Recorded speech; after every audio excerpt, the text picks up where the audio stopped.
Okay, good afternoon. Welcome to the event Transnational Feminist Solidarity with Ukraine's Resistance and Recovery.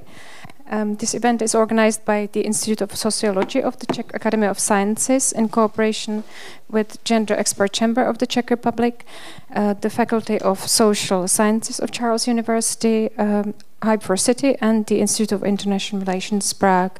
I'm Mila O'Sullivan from the Institute of International Relations, and I have the honor of chairing this panel.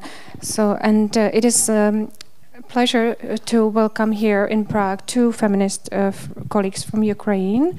On my left-hand side, starting with Oksana Duchak. She's a sociologist from Ukraine, and also the co-editor of Commons, the Journal of Social Criticism, and currently she's also the researcher at the Berlin Institute for Empirical Integration and Migration Research. So welcome.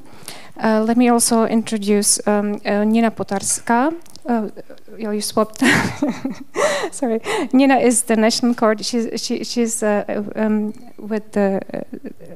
She's in the green sweater. So Nina is the national coordinator for Women's International League for Peace and Freedom in Ukraine, and she has worked on women's rights for a long time, including in the contact line after 2014. And then we have two Czech speakers. Let me introduce now Eva Čech-Valentová, next to Oksana. Eva is program director at the Prague-based NGO Association for Migration and Integration, and her focus is on gender aspects of migration and refugee issues. She works with local administrations as well. And we also have with us Wojciech Boháč, a journalist at the independent media outlet Voxpot, and his long-term focus is on Eastern Europe. He has covered the Russian war extensively, directly from Ukraine, and he's about to publish a book, as far as I know, soon.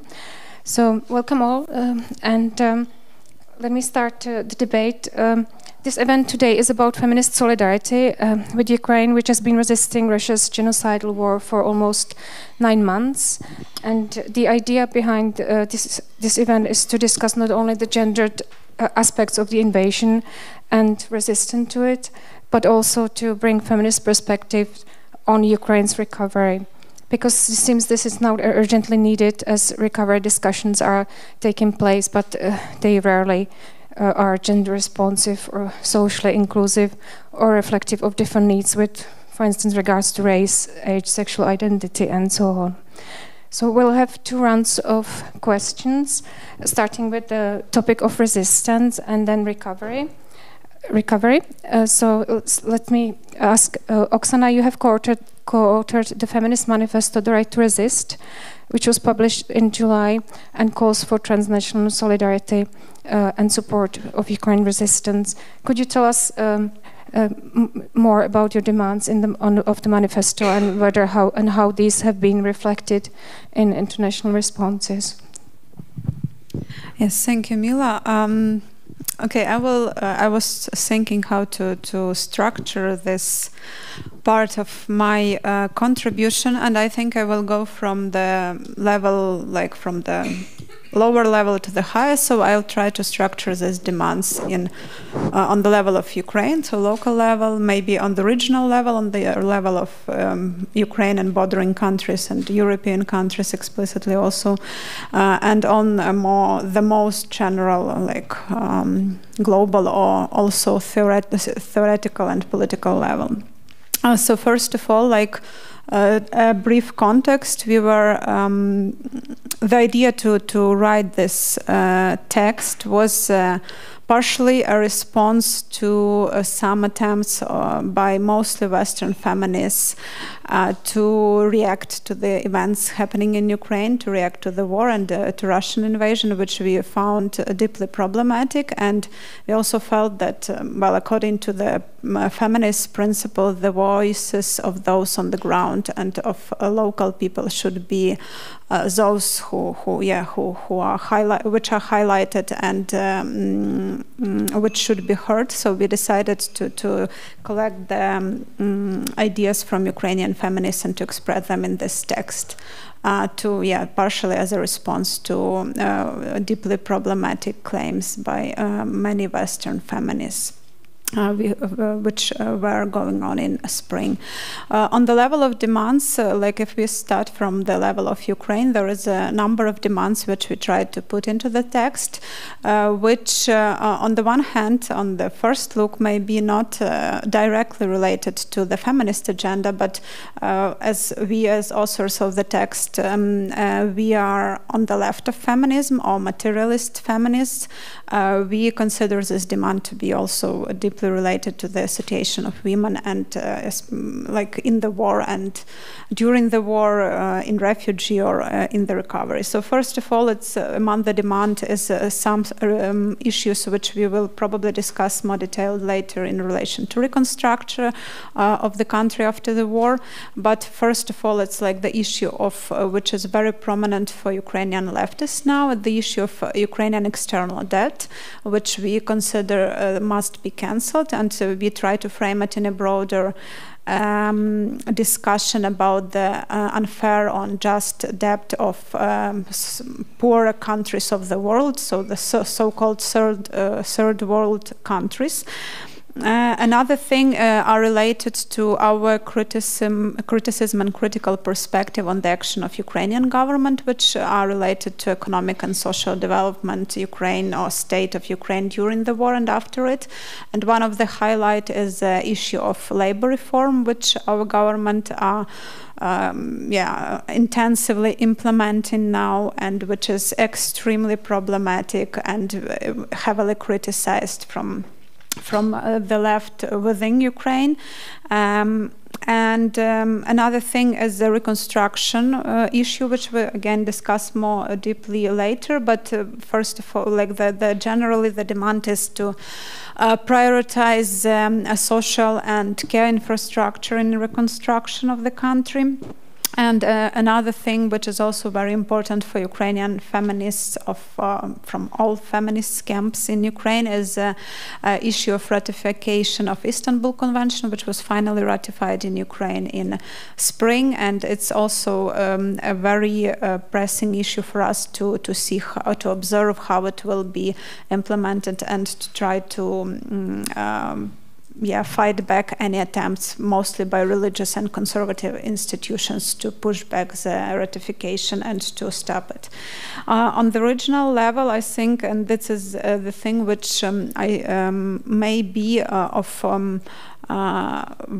big important to feminists from the region, from other countries, from Czech Republic, from Poland, Germany, or any other country, I think, is a question of care infrastructure in these countries, including Ukraine, but also bordering countries, because the amount of Ukrainian refugees, which are predominantly female and very often with children who came to these countries, highlighted those problems which are in care infrastructure and have been there and have been criticized by local feminists in Czech Republic, in Poland, in Germany, and many other countries of the region. So it highlights the problem of the how neoliberal approach to welfare, to social infrastructure, how deeply problematic it is, and how it explicitly has negative influence on the situation of women. Another question is a question of reproductive rights, which are very, again, important in the context of Ukrainian refugees, and we're explicitly speaking about Poland, and there are transnational campaigns to somehow influence the situation, which, on the other hand, have been struggling with, like Polish feminists have been struggling with it for years, and now it's also the problem, a big problem for Ukrainian refugees who found themselves often in the situation being unable to have those rights which they had in Ukraine. Of course, to an extent problematic to be realized, but they existed. In Poland, they are, of course, deprived of those rights, and so it also poses a question of this reproductive rights in the region. And third, which is important on the regional level, I think, and which we also try to emphasize in the text, is the question of European border regimes. So we see how the mechanisms and support though still there are many ways to criticize it still, how it works or doesn't work in different countries, but of course we understand this is unprecedented level of support Ukrainian refugees got. And that is, I think, a very important point to, for European leftists, like feminists also, or other progressive, any progressive movements, to criticize existing border regimes of Europe and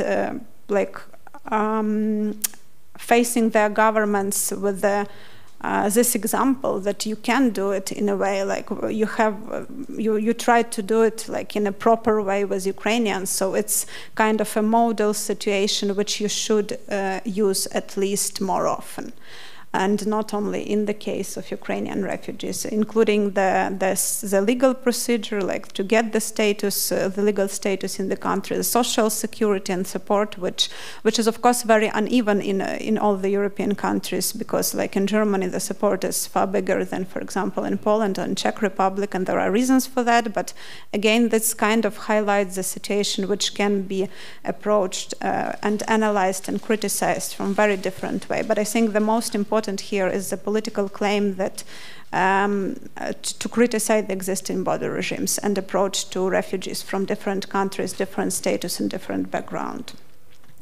And finally, on the global level, I will try to be brief. Like there is a very practical demand to construct or reconstruct the global security system in a way that it will effectively prevent and stop further escalations and wars in the region. Because we, in Ukrainian case, like in many cases before, we see how this security regime or peace regime, how it fails to do anything in the situation of aggression of a stronger country against weaker countries. And of course, like we are speaking about Ukrainian case now, but there were many cases before when it failed. And I think it's also the question to the progressive movement, which alternative system of security can be proposed in return instead of the existing one. And there is also the general global political demand, like which we tried to highlight in the text, which is about the question of self-determination of different nations and about their right to self-defense. And that was the issue which triggered basically this response, because we found the reaction of global, mostly leftist, mostly Western feminist community to be unsatisfactory in this regard. So I think there is, which strikes me, like we in terms of feminist movement, we speak a lot about protection of women during the war. We speak about their rights and vulnerabilities and threats. We speak about reconstruction, how it influences the situation of women. But what is also obvious, there is no jump from this point where we are now in the case of Ukraine to the end of the war and reconstruction. There is something happening in behind. And I think that which is also not an easy task for me is like that feminists also have to think about what is happening in between, not only what is happening, how the Ukrainian society should be reconstructed in a way to be more just and more like gender equal, but how we can influence the situation now to make this jump faster, or to make this end of the war coming faster. And that's where the claim for the right to self-defense, including armed resistance, comes from. And again, very briefly, I think I overused time a lot, about the international response to these claims or demands we have been maybe put in the text. It is very uneven, but I wanted to highlight those which were heavily supported by progressive movements from the region and globally. It's the question of debt cancellation. There is a campaign initiated by Ukrainian leftists and quite intensively supported by different trade unions, movements, organizations, initiatives and networks from various countries. The same can be said about the labor reform. Like, there is a campaign of solidarity with criticism of what Ukrainian government have been doing during the war, with regulation of labor, or deregulating it.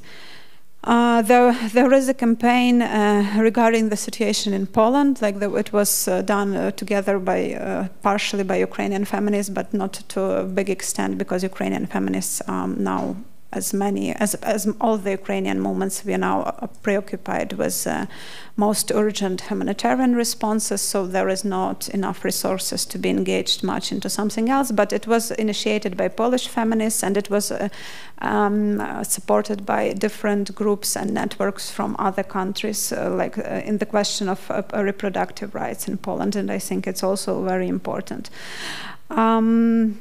Yes, and what I think on the practical level, I would probably like to see more of the discussion about the European border regime, because I feel the response of progressive movements on this question to be kind of not that active. And of course, I understand that sometimes we are paralyzed by the scope of the problem we are facing. But what I also feel sometimes, and I don't want to generalize here, but unfortunately, in some cases, I was faced with a situation when the representatives of some progressive movements, instead of using this case with Ukrainian refugee to push their government, they were turning it against Ukrainian refugees. And it's a deeply, deeply problematic thing, and deeply disappointing. Of course, it's not general. I'm just saying that this response exists, but which is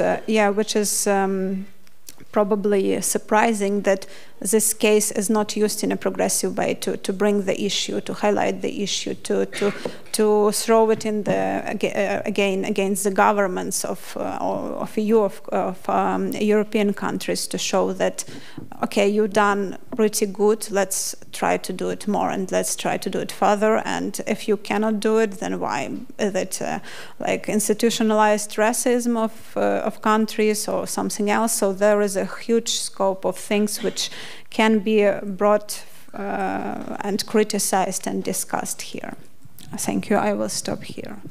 Thank you, Oksana, for your contribution. And let's go to Nina now. Nina, you have been working a lot with women's rights defenders and volunteers on the ground in Ukraine and Poland, also going between Poland and the Czech Republic. Can you tell us what is the situation of women's rights defenders and activists, and also perhaps what issues need prioritization from your perspective concerning the refugees and IDPs? Mm-hmm. Thank you for an invitation, and it's a difficult question, and I think all with the different levels and different complexity, because if we start from the women refugees, it's a long story of everyday life in a new place with lack of job, with a lack of private space, because I know through Poland experience, now they host people in rooms for 30 people, for 50 people, and it means that you don't have your private space, even your, I don't know, private corner. And it's a one story. The other story, it's about reproductive duties. It means that they still have to provide care about kids. And according this explanation of very often, especially from donors, from humanitarian organization, we hear like women and children. But in the same time, we need to know that, and need to highlight that children, it's people without any responsibility, and we need care about them. And women, it's person who need to organize everything. And first months I spent in Poland, and I transferred from Ukraine all my family, up to 20 people, because 2 of them was with a disability, 3 kids, and other was women, but they was like not able to participate in the organizing of our life, because they are just crying and trying to understand what is going on. So, and we spent 1 month to organize our life in new country, but but in the same time I'm in touch with the Polish organization. I know this infrastructure before, and I had my Polish residency before. So for me it was easy, but I spent 1 month. And I also have no language barrier. But for people, for women who are firstly abroad, who has nobody who can help them, it's a multiply truck it's a truck with a multiply dots with many risks. Because they risk of human trafficking, they are under risk of. In Poland, it's a very common situation when you are working 1-2 days and the employers say you goodbye. You are not much to our. So it's a huge problem. And even difficult to arrange it, because all this case, it's a case of the big tragedy, big problems, and big challenges which you have to face every day. And for example, in Poland we have in Krakow. I mean, we have very good organization, Autonomia, and they host women from.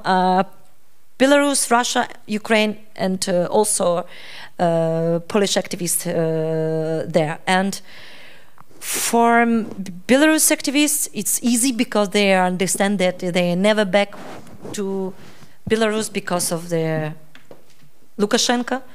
For Russians, it's same. But for Ukrainians, they really believe that maybe next month they back. So they refuse to integrate. And of course, local society complained that, yes, they are lazy, they don't want to even learn language, and because they don't want to integrate, because they want to back home. It's very easy, very, very simple. And of course, the war in Ukraine is highlight many problems in all European country. In each, we highlight different. I don't know which. The main in Czech Republic, but in Poland, it's a legislation about abortion. And I've had a duty first months on the railway station in a room for mothers and small kids. And every day I met women who need to make abortion. And for them it was shock that it's impossible to do in Poland. And just switch to another field. It's a women activist who are helping others and who are already burnout, tired, extremely tired, and need to support with the attention, with the retreat, with the care, and because they are close to, I don't know, losing any resources to help others. But these activists, very high-level qualified activists, they know how to help others. And some of our activists in our network, it's a Zaporizhia hub for helping all people from Kherson and Zaporizhia region. She helped 500,000 people for 7 months. She knows how to organize everything, but she's close to burnout. I think she burned out a couple of months ago, but she's able to do something. But we need to I don't know, to force her stop, because in this stage of in this level, person not able to recognize how she feel now, because it's a post-traumatic effect, syndrome effect, and it's difficult even to ask her to have to take a 1 week vacation. And it's related in another one problem, which related to previous one. It's a lack of the voices of these women abroad, because abroad we can hear just activists who moved half a year ago, seven months ago, 8. So they are able to promote some issues, but not all related to the grassroots. So it's a lack of the voices of grassroots activists from Ukraine, because they are not able to participate in the round table. Very often it's a problem with the translation, because not all of them very good in English or other foreign language. And the next one is also related to previous. It's a problem when feminist organization and women human rights organization switch to the humanitarian aid organization, and they are replaced work of humanitarian organization. And it's a problem, because nobody can place the feminist organization agenda in Ukraine, because it still exists. But all our attention on humanitarian aid. And of course we like women who care about society, they just scale this ability to care about families on all society. And I don't know how to deal with this, but now I can, because I'm just back from the feminist gathering in Ukraine, and I understand that 2 years ago our agenda was pro-feminist, but now we are talking just about humanitarian aid. So it's a lack of space also for this kind of discussion, because in Ukraine it's we are focused on just on how we can survive, and abroad it's about how we can help Ukraine to defend. And there is no places for this kind of discussion about feminist agenda or Ukrainian feminist agenda. And yes, and other story about the women's and their rights, women's who continue lives on occupied territories and newly occupied territories, because they are guilty for all. Also, according to this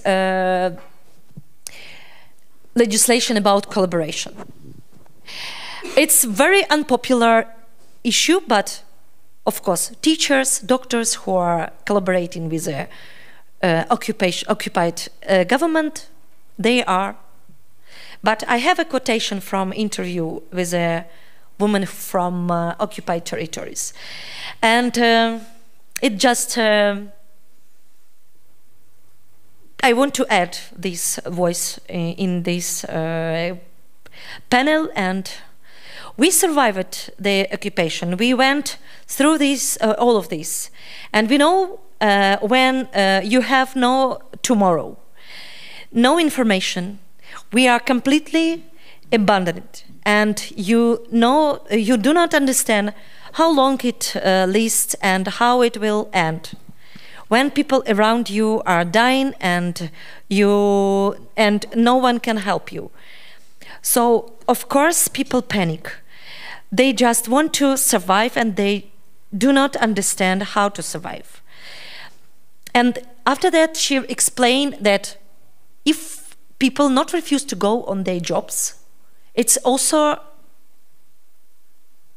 just way how they can survive, to have any income, to have, so maybe it's not place to blame them that they still exist there. And naturally people like take it all negatively. How can you perceive if when people have no water, no food, no gas, shops and drugstores not works, nothing works, and people barely survive there every day. So it's about territories which are newly occupied, or now they are not occupied but was before. And for me, the main question, if we want to help Ukrainians, it's important not deny to help people who are still in Ukraine, who have to face with these problems, because they are not asked for this war. They are not guilty in that they are living in the area which was occupied. And I don't know how to bring this problem out of Ukraine also. Even in Ukraine it's, I don't know, is it even possible to discuss about this? But I really believe that we need to stand together with these people also. Thank you. Thank you, Nina, for bringing more the practitioner's perspective to the panel. Let's have a look now at the situation in the Czech Republic. You, Nina and Oksana, have both mentioned the care infrastructure. The Czech Republic has taken in over 450,000 refugees, according to the UNIT data. And Eva has worked with many of refugees in the Czech Republic. Can you give us a picture about the most urgent but also long-term issues that you work on, and also if you could tell us how you see the role of the Czech government dealing with the refugee situation? Good afternoon. Thank you for the invitation. Thank you, Nina, also for providing us with the perspective of refugees themselves, their personal testimonies, which is quite crucial also for my contribution, as I will add a perspective of, let's say, civil society here in the Czech Republic, and also we are in the role of a service provider at the first towards refugees and migrants. Our organization is titled or known as CIMI, which is our abbreviation. We are one of the oldest NGOs operating in the field of migration and asylum since the early 90s. So this year we commemorate 30 years of our existence. And all over our operation, we have worked with refugees. Thanks to this experience, we were also quite ready to take an immediate action after the escalation of the conflict in Ukraine, which became quite huge in terms of our capacities and the size of our organization, but not only of our ones. To provide you the context, there were, let's say, more or less 20 civil society organizations with a real experience of work with refugees. So our capacities were very limited, and the needs became overwhelming since the very first day. When our online and phone helplines became literally hotlines. And we also became very active in the provision of emergency housing to refugees, as the government was not ready for such a situation for several first days. So thanks to these first days' actions, we we then provided not only emergency housing, but we developed, or we had already an online platform to call for private households and provide their long-term or mid-term housing. At the same time, we added also, thanks to private donor, protection housing for the most vulnerable families. And so on. So I could talk not only for my organization, but also others, NGOs, that our work became very intensive, also in the sense that many other service providers, municipalities, but also the government itself, they started to address to us to give them consultancy, our expertise, to show them the good practices, and also, for example, interpretation services, which are very crucial nowadays and at all levels. Pardon. So all these activities are still going on, and we try to give our expertise on also at the policy level, not only being part of various platforms or working groups here in the Prague at the level of city of Prague, but also we negotiate or try to provide our perspective to the most responsible ministries, the government, but also at the European level. I have to say that because of a very complicated situation of civil society organizations in the Czech Republic as such, and even more complicated situation of organizations working with migrants, the dialogue still remains, let's say, quite unequal, because we as civil society are not considered to be the partner for the governmental bodies.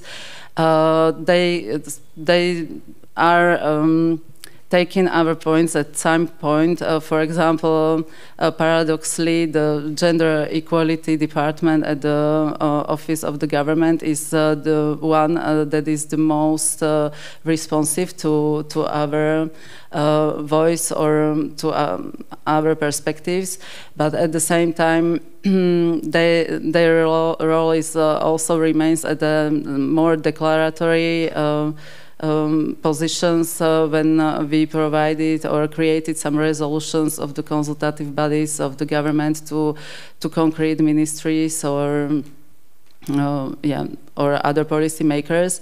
But when it comes to the implementation, we have to see a broader context also from the history that the Czech migration and integration policies were for long gender neutral, or rather gender blind. So we could see the results also when the government adopted the strategy on how to deal with the inflow of Ukrainian refugees, where these measures or plans were again gender neutral, and our organization, together with the Czech Women's Lobby, the association of 36 feminist organizations, we were the very first one to speak out about the gender dimensions of the refugee crisis or inflow, and we brought the topics which were already mentioned by my predecessors here, as Oksana mentioned, reproductive rights, gender-based violence, also the fact that the roles of Ukrainian women, their social roles changed because they arrived by themselves as let's say sole carers of their children, which hinders also their access to the labor market, and so on. I could go on with other specific issues which relate to gender equality or equal opportunities. So besides the fact that the integration policies used to be gender neutral, and we still tackle with this issue, there were there is something which I consider it personally as unpreparedness of not only the government but also the Czech society for such a massive refugee inflow, which was related to the previous refugee crisis from Syria. And we somehow missed the opportunity. For example, if we haven't received any refugees at that time for several reasons, so we at least could consider this situation as an opportunity to prepare, for example, crisis management plans for a similar situation, etc. But as it didn't happen, so we could see that now in the spring, the government had to take several weeks to get the plans and to rely on civil society, on service providers, and also on municipalities, where we could see a huge lack of capacities, and in many cases also a huge lack of competencies or intercultural understanding, and the understanding of the needs of refugees and the specific needs of women refugees and children. And I would say that this was something that slowed down a lot the crisis management. And for the perspectives, it's difficult to say where we will go, because we still don't have any concrete plans, for example, for sustainable housing of those who will remain here in the country. Then also we are missing some predictable procedures or principles for prolongation of the temporary protection. Then at the same time we could see the shrinking of rights, of social and health rights of refugees, when there are time limitations for public health insurance, unclear conditions for how to be eligible for humanitarian allowances, and so on. So I think that we still, the debate on how to make our policies in the sense that they would really reflect or be gender sensitive is still here, and we should keep on talking about this, and not only talking, but it is very crucial to make the previous declarations on needs of migrant women also into implementation. Okay, thank you very much, Eva, for your contribution. Let's go to Wojciech Bohacz. You have covered the Russian war directly from Ukraine from day one, and you have really seen the gendered nature of the invasion and violence. I remember that you have, for instance, you fundraised money to bring after-morning bills to Ukraine in a very quick way. So how do you see the transnational solidarity with Ukraine based on your experience and perhaps also of your role as a journalist in it? Thank you. Okay, hello. Thank you for the question. I hope I won't be too nervous, because sometimes when I speak in English it's more difficult than Russian or Czech. So I will start a bit broader. Like if I think about like transnational feminist solidarity with Ukraine, there are several layers with different level of complexity maybe. And I think that if I go from the upper floors, it's the first to do is definitely to help Ukrainian women and Ukraine in general to get out of the ultra-conservative and very machistic patriarchal regime, which is centered around the cult of war, which is Russia, and without it there is probably really difficult to do anything else. So it's by using all means possible to end the war, and as the war is with the dissolution of social and security institution, is definitely not the best environment for women, because what I see when I go to the front line, or not the front line but the country which is in war, is that like women are more vulnerable in war than women and children than men. So like the first is definitely to stop it by all means possible, with like Ukraine like taking back its territories, and because otherwise there is no like word about like what else we can do.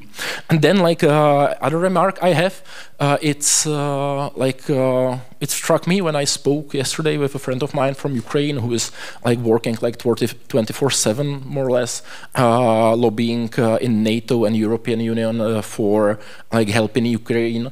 And like if you go to the front line, what is really interesting is that like people are more or less relaxed there. They are risking their lives, but they know that there is nothing more they can do somehow, and you don't blame yourself. You know that like it's maximum what you can do.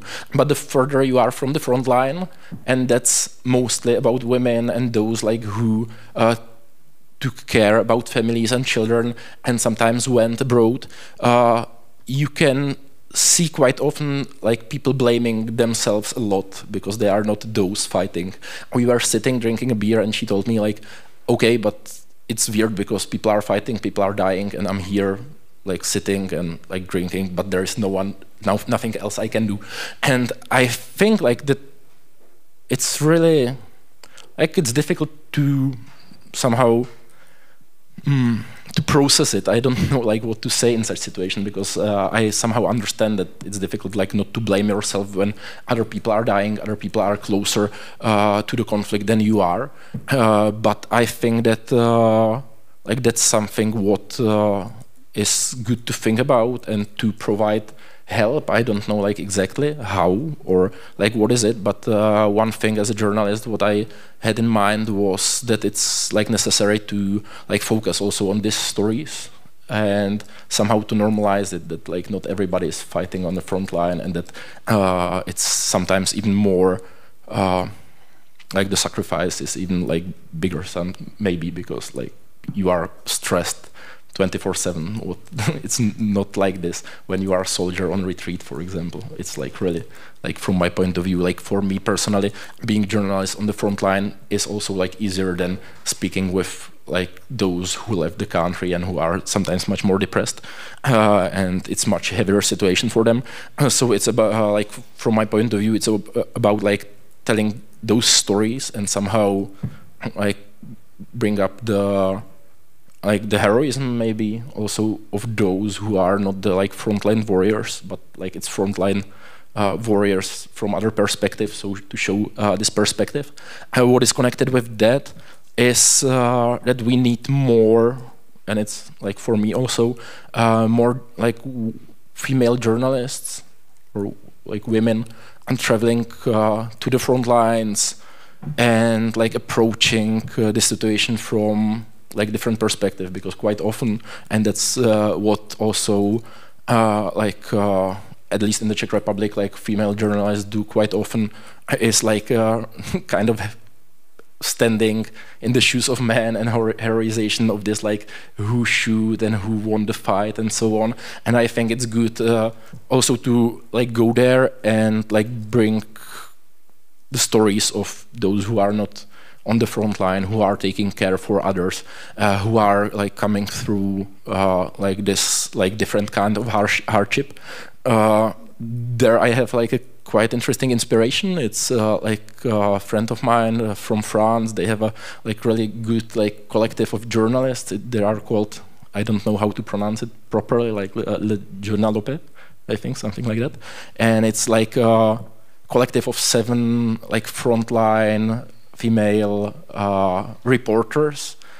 It's interesting to follow them, like who cover the war in Donbass, who cover like North Africa, the Sahel issues, which are like usually covered mostly from the perspective of men. And like it's really inspiring to read it also, that there are like so many stories which are just unseen until, and it needs to be like quite often like women. I know that for me it's difficult to approach those stories, like to make women there, like to share these things, because it's quite often really hard. And I think that it's easy to understand that they might think that I wouldn't understand it properly.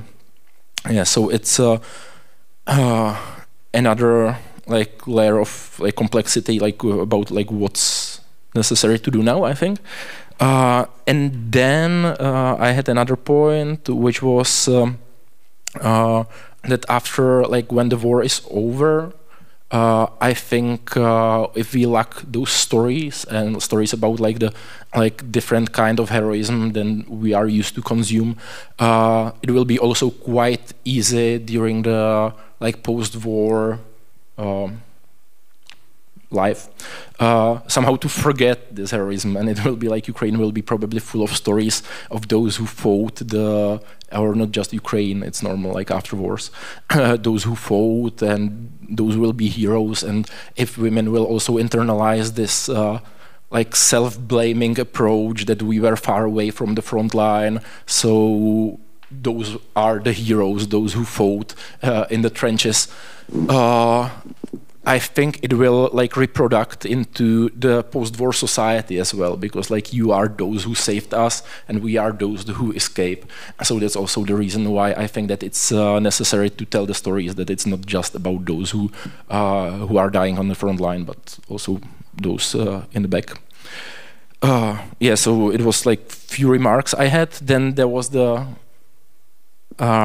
question about the things we done in Ukraine, but I think I will end with this for now. Okay, thank you very much for your perspective. I will now ask if any of the panelists would like to respond to each other, what has been said so far, perhaps. A lot has been said on the women's agency in Ukraine and abroad, about care. Or shall we move to the second round? If anybody? You know? No?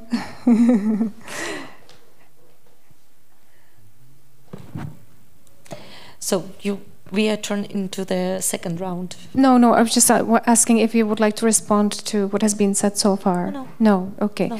And I will maybe mention... Then, yeah, if I may, sorry. Okay, there was the other part of the question, and that's something I would like to ask the others here. Like, it's more that I don't have any answer, but it was about the story with when we bring the like morning after pills to Ukraine. And like for me, it's something I'm still trying to process, and I would like to know your opinion, because like there was a story when we went in April to Ukraine, and there was like a huge wave, like big information that there is a lot of like rapes by Russian soldiers. And it was at the moment when we were sitting in a train from Prague to to Košice. And so we decided with Majda, with my colleague, photographer, to buy like morning after pills. I wrote several people in Ukraine, including Nina, like whether the situation is so bad, what we can do. And we decided in the end that we will bring several packages in case, like also like if we don't approach those places where it's going on, it's still good to have like in gynecology or like few of those. So we just asked on the internet, like on Twitter, like if somebody would like to add some money and collect money to buy more, that we will buy it and bring it to Ukraine, and then like in 2 hours, which we had before approaching Košice, there were like 5,000 euro, much more than we needed. So we decided with our friends from Košice that they buy it, give it to us, and went to Ukraine. And then like the original information was from Odessa, I think, and I started thinking like, okay, but in Odessa there are no Russian soldiers, so probably it will be something strange. And I asked those people, and they were like, okay, it's not from Odessa, like it did not happen in Odessa, but in Mykolaiv, and we somehow supply it to other places. And in the end, like we spent like week and a half maybe visiting like gynecologist and Rodom, porodnice. Sorry? Maternity wards, asking like if they need it, if they know about like the situation, and because like the information which came originally from Ukraine was that like there are like thousands of like raped women in need of this. And then like we went to Odessa, and it was like, no, like it's far away from frontline. Then we went to Nikolaev, and they were like, okay, like leave here like 5 packages, maybe somebody will need it, but we don't know about the problem. And then we went to Slavyansk, which is like really close to the front line, and it was the same. And in the end, like we were also like in Hostomel, right next to Bucha, and talking with like local volunteers, and they were like, we did not really hear about anything like this. And then in Makarev, we found like story of 2 women who were raped, one of them soldier and another one like non-soldier.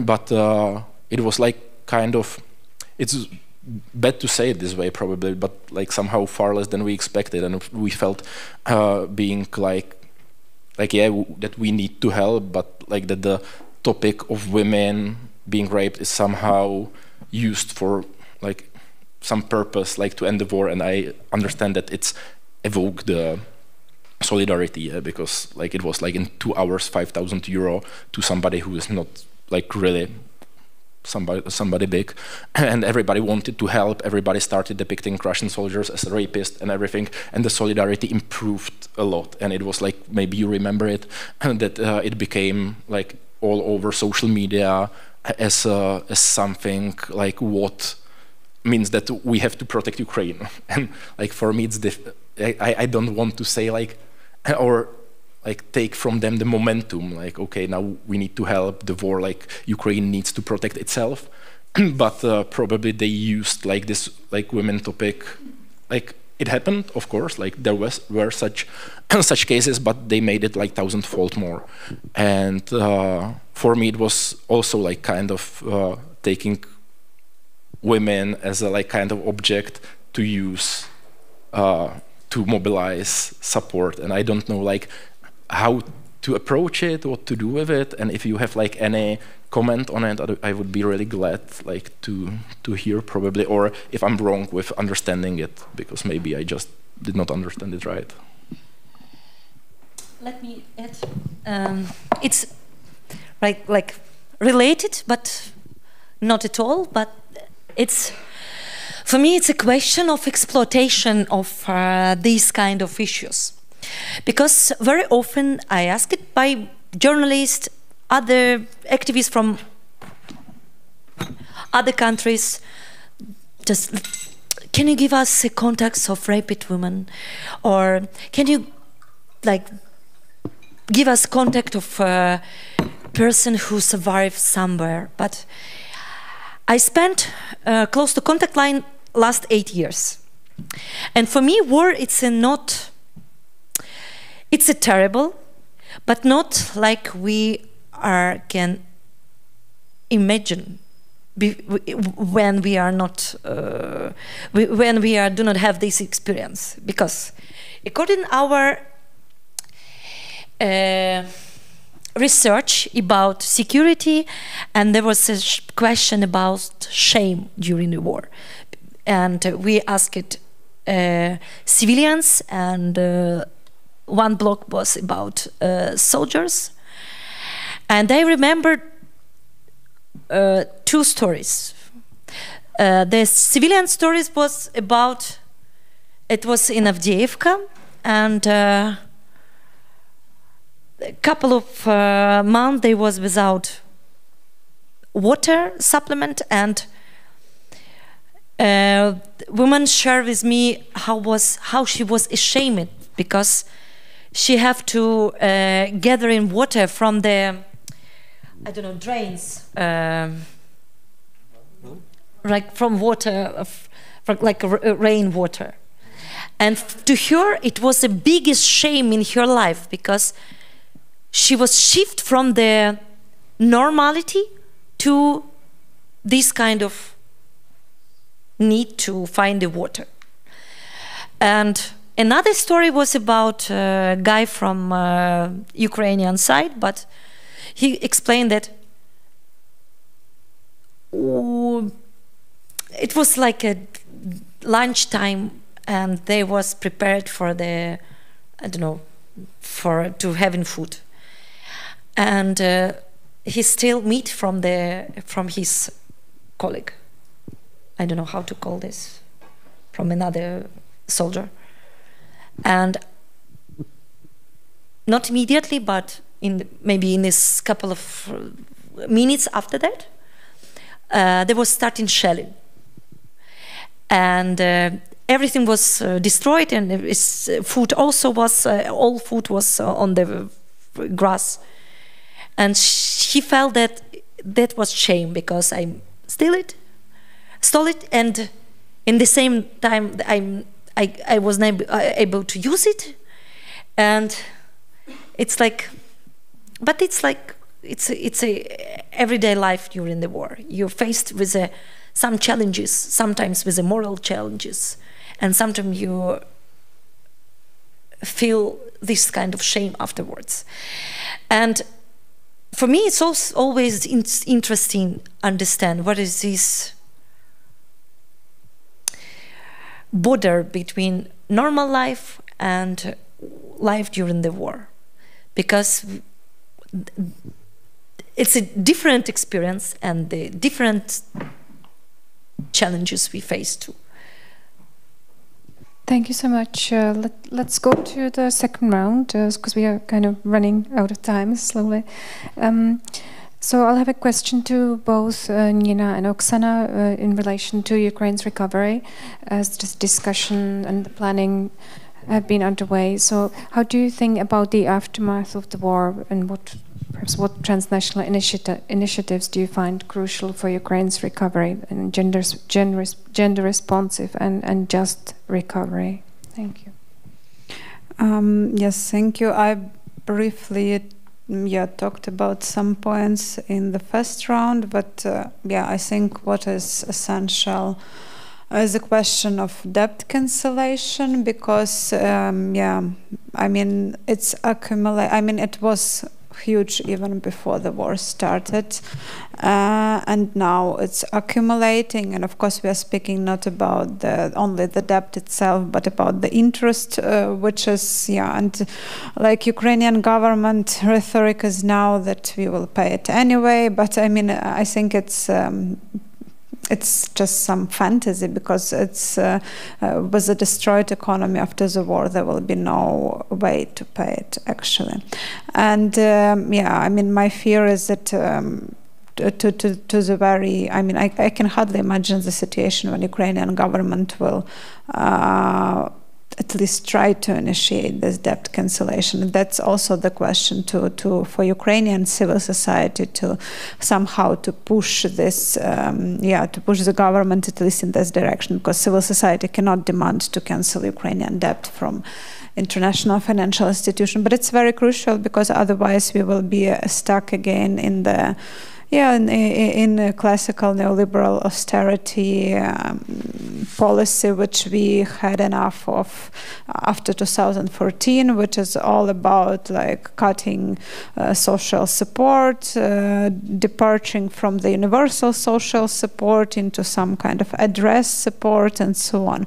And it was very damaging for the situation of women, because it also means support for those who are on maternity leave, who are caring for other people, not necessarily children, but also adults, and so on.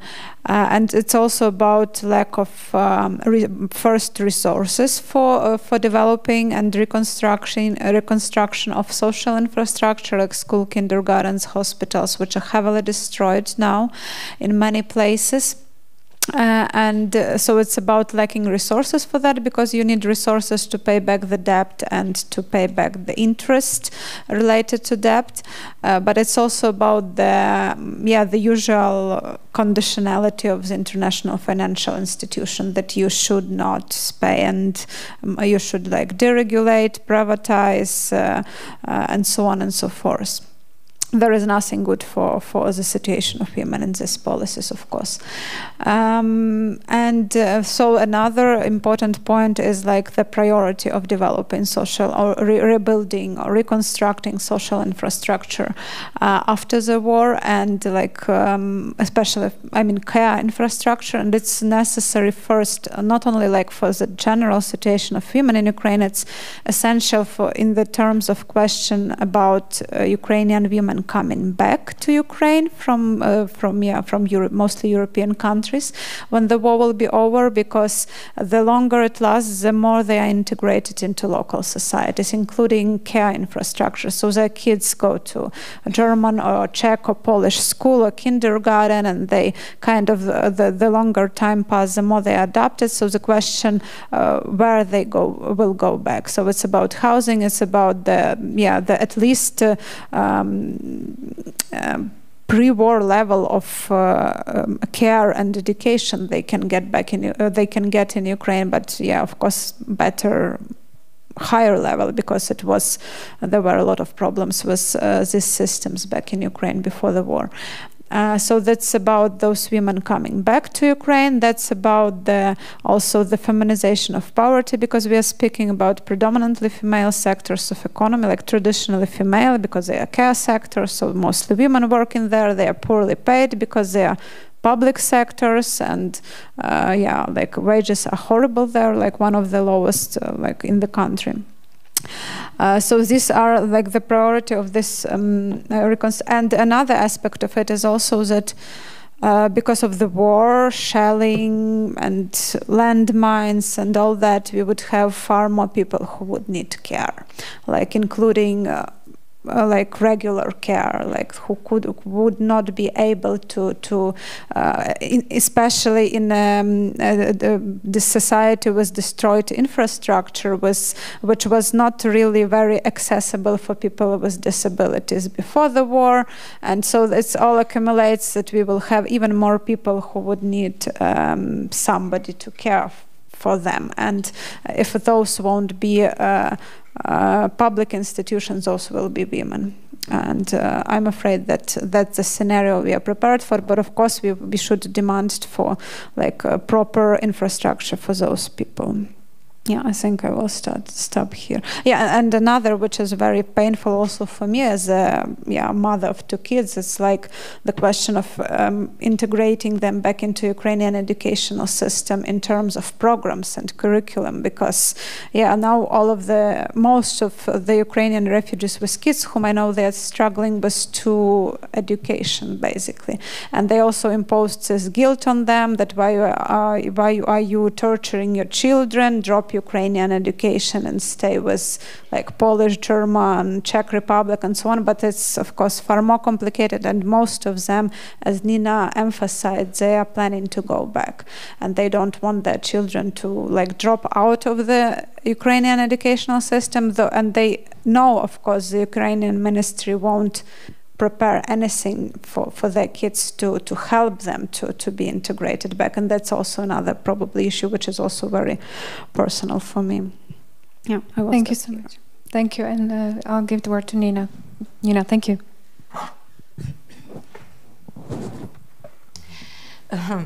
It's about infrastructure and future, and because for me it's related to future, because even now, I think last 2 weeks, I don't want to go to the conflictology so deep, but the causes of the war and clear, and always war stop just not because one evil power want to stop it, or we can stop this evil power. It's on practical way, it's stopping when we not have resources to continue. And now we are, from the news, we have heard from the leaders, many leaders from different sides, like even Americans starts to talk about peace agreements, or even any agreements that we can help. And now for me it's very important time to pay attention to the future, because while we are doing all this reproductive work for all society, when feminist and women organizations pay attention how to heal this society and how to help this society to survive. And we are really close to the situation like in Bosnia and or other countries which are path this way from conflict to post-conflict. And I really afraid to be forced to the peace, not that we need, like not peace we dream about. Because if we are not put or reduce the negative effects of the causes of any conflicts, because it's mean that we are just preserve this for a next generation, and this peace not be sustainable. And for me, it's important now to highlight this problem also in Ukrainian feminists, among the Ukrainian feminist society, because I understand, because I also have this, a lot of anger, a lot of pain, and for us it's the main thing that we want to stop it.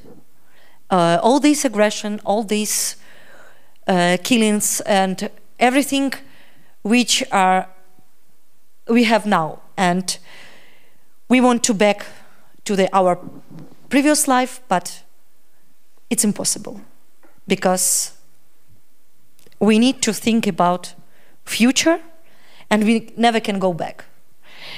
And otherwise, our future and our peace in the future will never be like we want to be, to have. So we need to, I don't know, participate in all these discussions. And I know that it's not easy to participate in this kind of communication on different levels, with all political sides, all, I don't know, diplomacies or diplomatic, and it's not easy, but it's extremely important to put these, our needs and our interests into these peace agreements which we will have. And because we will have it for sure, but it's just a question what we will have. And of course, this discussion about reconstruction, they can be different, because of course, if we revise this experience from different countries, of post-conflict countries, it's very important to have this voice on, even, I don't know, everywhere, on from the budgeting to any kind of participation. And we also need to have a space about to discuss what we need and what kind of steps we need to do to reach this future. And I understand that it's difficult, and many Ukrainian feminists blame me that I'm not Ukrainian feminist, or maybe I'm not feminist, or it's not time to talk about peace. But maybe it's not time, but we need to think about what peace we need.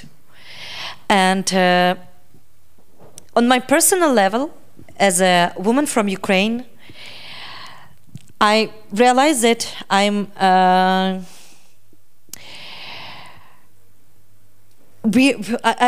in a position when from one side I want to protect, and I want to stop this with any kind of defense. But in the other hand, I am always in touch with my friends and colleagues from other side of Ukraine, and they are also in the very terrible situation, because some of them, husbands of some of them are forced mobilized for the Russian army, and they have no choice to refuse to go there. And in the same circle, we have a woman whose son died in the first months during the war. And I think the main problem to have this power to stop this and not to feel anger to each other, because we are not able to stop with this anger, this war. But maybe this bridge to the future, it's a place also for healing, and also to feel that we have a chance to be together again. I don't know, it's like something simple, but I always trying to find the reason for this hope. Yes, and I think this also related for participation and women participation in this future design. Thank you for mentioning all these important questions. We don't have much time left. Let's go briefly to the Czech Republic, and which has actively supported Ukraine. It's a priority of Czech foreign policy. And I'll ask Eva and Wojciech, what do you think about the recovery discussions that have been taking place? Eva already mentioned that the gender perspective has been not really there.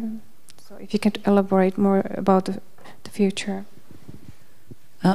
Okay, talking about future, it's true that we are talking about the very short-term future in terms of the prolongation of the temporary protection, which is like the perspective when we expect refugees to stay in the European Union and in the Czech Republic. But still, there are some issues, or I would like to emphasize something that shouldn't be forgotten, and it's also the fact, as I'm from the social services, so I would stress the importance of working with refugees who are staying here and who expect to return, to work with them on their empowerment and well-being, because they will face difficult times even after their return. Nevertheless, they could not maybe admit it now, or even not imagine what the return can mean for them in their personal lives. And so it is important also to raise awareness of those that integration at some point is important for them, despite the fact that they could return in some time.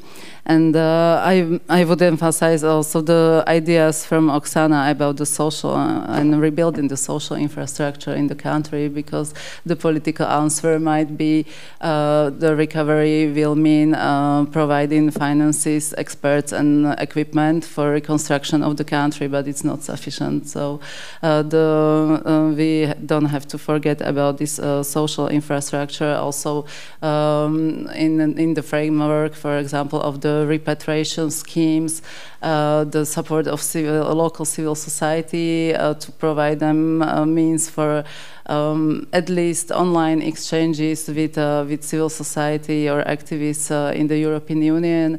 Some European networks, for example, provide these chances for Ukrainian and Moldovan NGOs to become part of their networks and so on, and look for these possibilities of exchanges.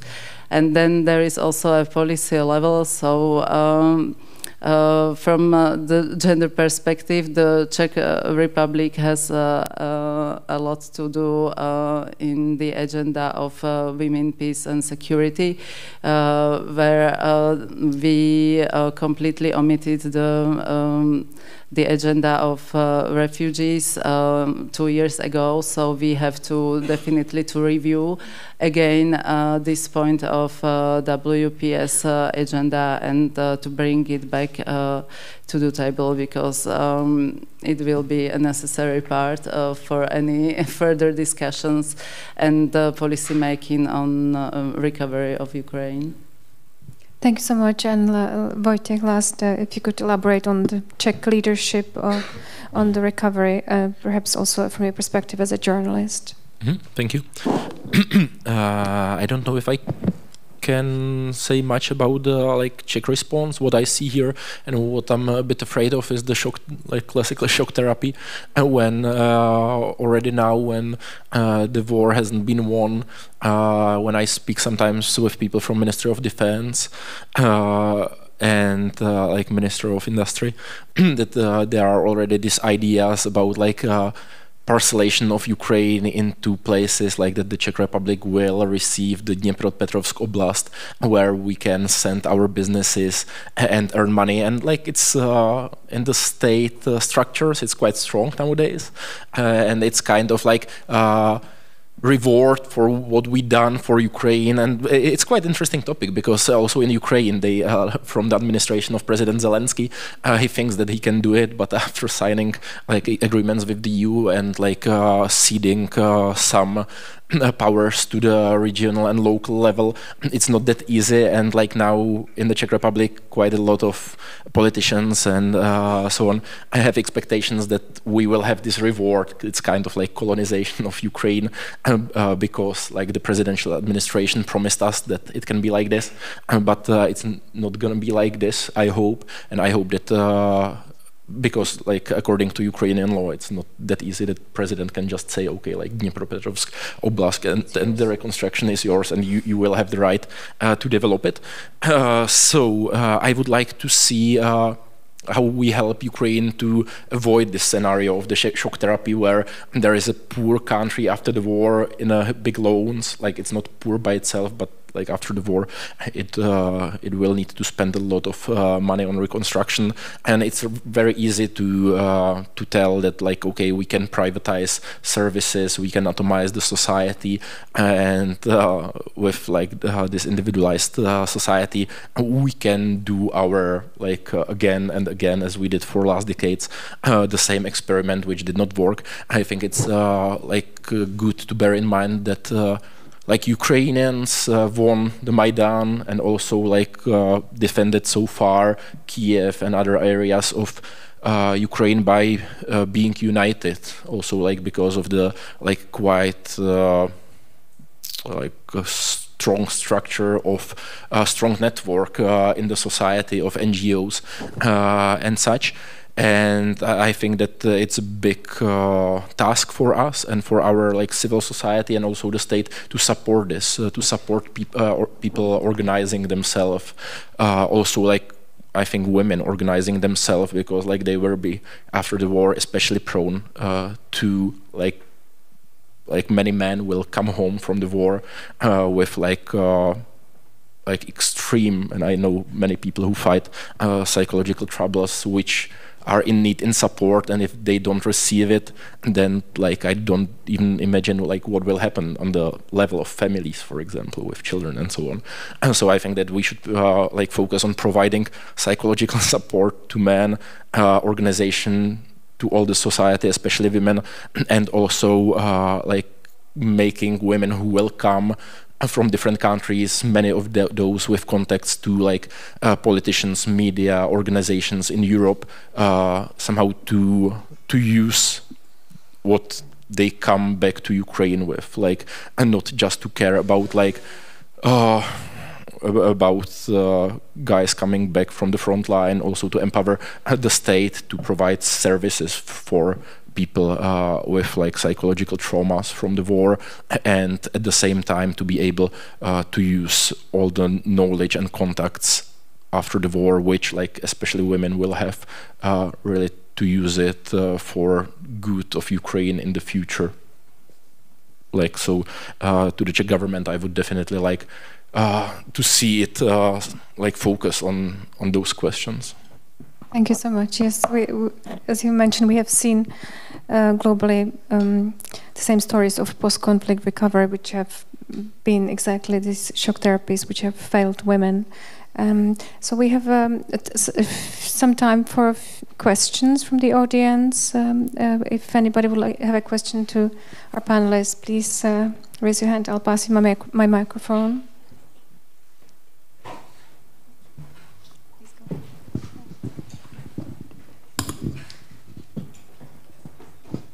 Thanks for the debate. I have the whole list of questions, but I would like to a little bit maybe elaborate on the last things that you were talking about and this transformation of Ukraine in the post-war. So my question is more to Oksana. How can we avoid structural adjustment program scenarios when you're talking about the debt cancellation or debt relief? And most of the times it's really tight connected to these austerity policies and neoliberal transformation, which also has feminist context at the end of the day because of the maternal death and really low quality of the health services. So what are your thoughts and strategies? Well, it's not an easy question, of course. So one of the things is the debt cancellation, which, again, as I mentioned, is not even demanded on, is not on the agenda of Ukrainian government even, but without the request from the Ukrainian government, this procedure can, as far as I know, technically it cannot be even started. So the first thing is also the pressure on Ukrainian government, and also bringing it to the because it's on the one hand Ukrainian government, on the other hand international financial institutions. So there should some process should happen to make this happen, which is on the level of Ukraine. So the Ukrainian civil society have to be active here, and I would not say it's united in this question, definitely not. There is a lot of people within Ukrainian civil society who consider, who have this very liberal approach to economy and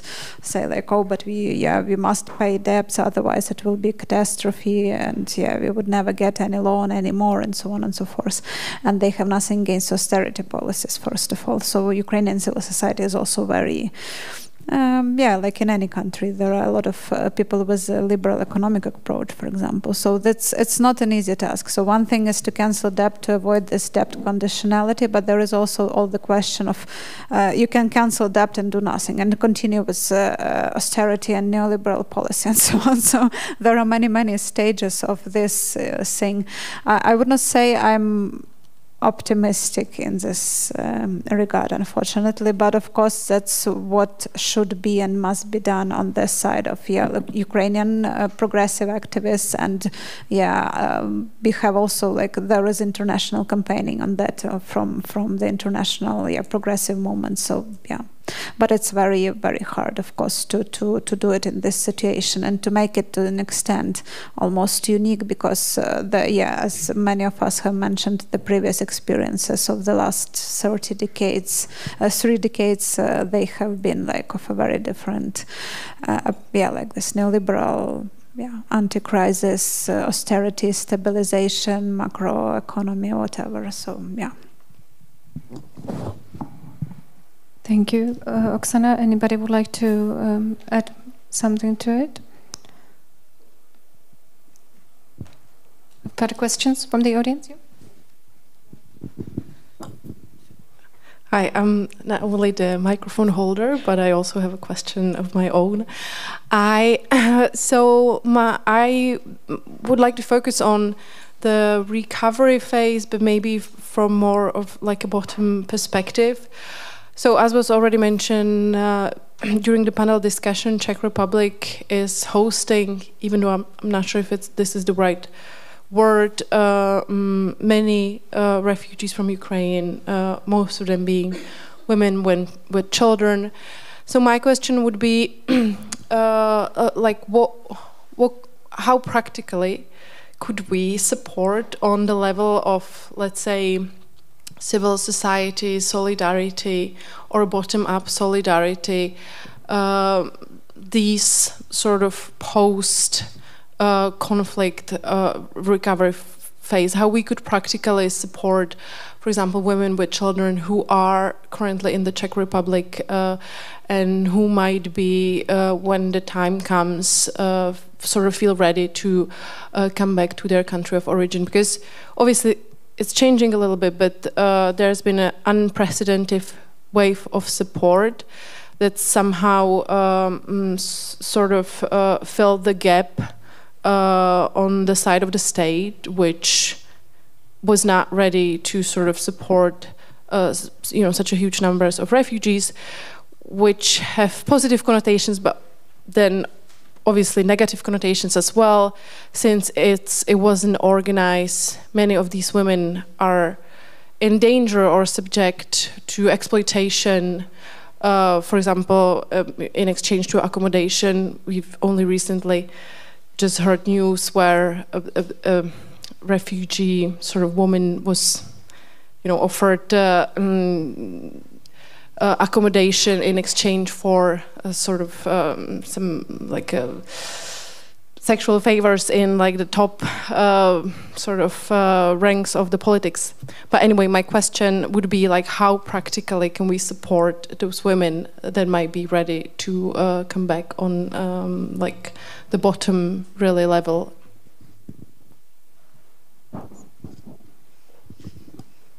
Would like to respond? It's a hard question.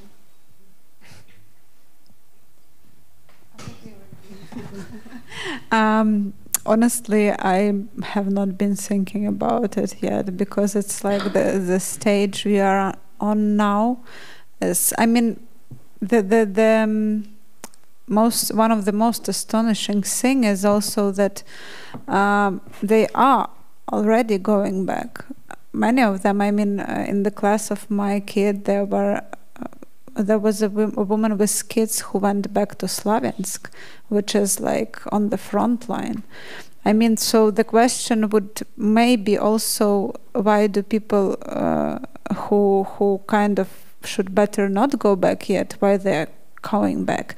Even in the case of Germany with extensive social support. And I have some, I mean, there can be various answers for that, but one of them may be that they don't have, network of support. They have not found a network of support in Germany. I know some cases like that, but not the extreme case of coming back to the frontline town, of course, but it also happens. So how can we help this? So first, maybe trying to do, and I'm sure you're doing like all possible, so people who are not supposed to go back yet, so they would not go back and risk in this situation where they are risking like everything. But in future, like when the question would be to go back, I'm not sure. I mean, nothing comes to my mind like this now. Yeah, I mean, if they decide to go back, it more like what depends on the side of Ukrainian society, probably what can be done here to support them back in Ukraine. Because, yeah, otherwise, I have no idea, honestly. Maybe I still have to think it, but that's not the issue, personally, I'm thinking yet. Yeah, I'm more thinking about the question how to stop people who should not go back, on my opinion, which is, yeah. If I may, I don't think that's like anything that special, actually. I think that like people are coming who are traumatized in quite like hard conditions, and like our role is to help them to come back in a better condition than they came, what means like let them work if possible as they worked before. Don't do like with people with like who did some like specialized work before, now I don't know, to beg for money or something like that, and look to receive them as like full member of our society. If they have like traumas from bombarding, it's maybe good to think about like not doing fireworks for some time, because I know that it seems for most of the people who did not went through this as like some petty bullshit, but like it's like something what like makes the trauma even worse. So I think like the best thing is to like keep them in a good condition, and when the time comes when it's safe, to like let them go to like repair the country and help with it, maybe as much as we can on the ground. But I don't think that it's some magical formula. It's just kind of like easy and be empathetic. Yeah, well, like Wojciech said, most of the ideas I had as well, and we mentioned it already before. The keeping the well-being and empowerment of those who are in our country, and it can be quite challenging. We face it in many municipalities that, for example, the municipality and their services are in contact with those who are accommodated in. Those like massive accommodation facilities, but those who are in the private households, they are, as you said, also much more vulnerable to also sexual exploitation and any other form, but also just a simple lack of awareness about the possibilities where they can get support here in the Czech Republic, for example. So we are still looking for the ways how to connect to those who live here by themselves, and it's great that they managed to get some decent housing and even jobs, etc. But it would be good to give them or provide them some opportunities also for psychological support, or talking about the sensitive issues and etc. So it's I think the work of all of us to try to reach the most of the refugees being here. Thank you. And last comment by Nina, if she wants to. Yes, I'm a bit stuck in this idea, and because it's interesting to maybe this local society need to understand that maybe we will be here for a while, but we need to know and need to learn how we can live together. And maybe we need additional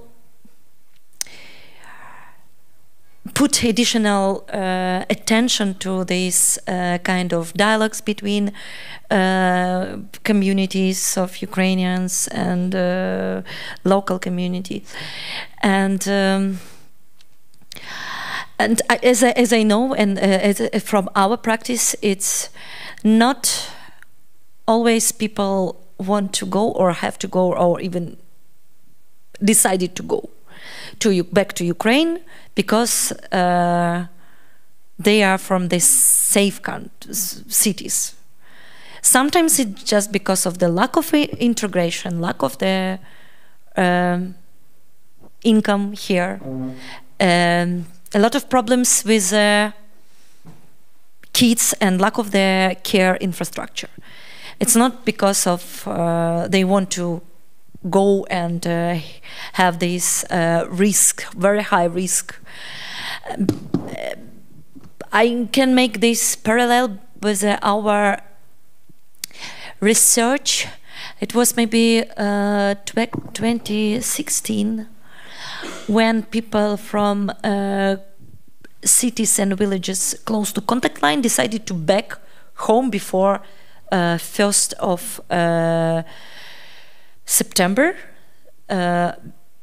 because in other places they don't have they have to rent flats. Thank you.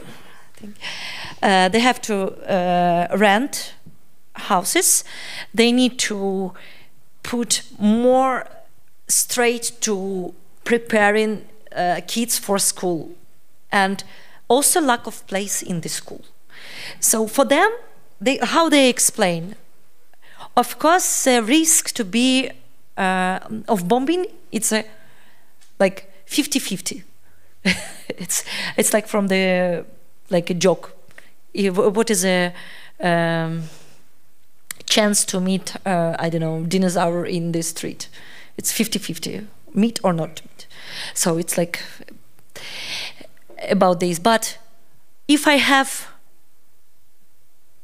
I don't know, 5 euros for the week before my salary, I know for sure that it's a high risk for me.